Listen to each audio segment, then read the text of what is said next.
തീരദേശ മേഖലയിൽ പ്രതിസന്ധി നേരിടുന്ന തെങ്ങ് കൃഷിയെ സംരക്ഷിക്കുന്നതിനുള്ള നടപടികൾ സ്വീകരിക്കണമെന്ന് കേരള കർഷക സംഘം നാട്ടിക ഏരിയ സമ്മേളനം ആവശ്യപ്പെട്ടു.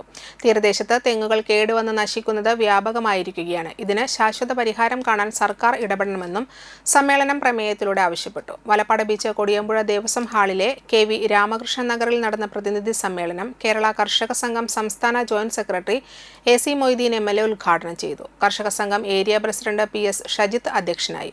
Area secretary advocate VK Jyothi Prakash പ്രവർത്തന റിപ്പോർട്ട് അവതരിപ്പിച്ചു. ട്രഷറർ PA സഗീർ വരവ് ചെലവ് കണക്കും അവതരിപ്പിച്ചു. സംസ്ഥാന കമ്മിറ്റി അംഗങ്ങളായ KV സജു, PI സജിത, ജില്ലാ എക്സിക്യൂട്ടീവ് അംഗം MA ഹാരിസ് ബാബു, സംഘാടക സമിതി ഭാരവാഹികളായ VR ബാബു, രാജശാശി വിജി തുടങ്ങിയവർ സംസാരിച്ചു.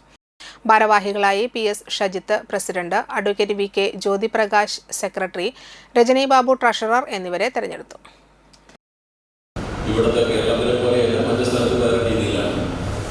അതിനെതിരായി ആ പാട്ടക്കുടിയാന്മാരെ ഒഴിപ്പിക്കുന്നതിനെതിരായിട്ടുള്ള പോരാട്ടം, ഭൂനികുതി അമിതമായി ചുമത്തുന്നതിനെതിരായിട്ടുള്ള പോരാട്ടം, കൃഷി ചെയ്യുന്നവർ അതൊക്കെ ഏറ്റെടുത്തുകൊണ്ടാണ് ദേശീയ പ്രസ്ഥാനത്തിൻ്റെ ഭാഗമായി അതിൻ്റെ ഭാഗമായി രൂപപ്പെട്ട ഇന്ത്യയിലെ വിവിധ സംസ്ഥാനങ്ങളിൽ കർഷക പ്രസ്ഥാനം പ്രാദേശികമായി രൂപപ്പെടുന്നത്.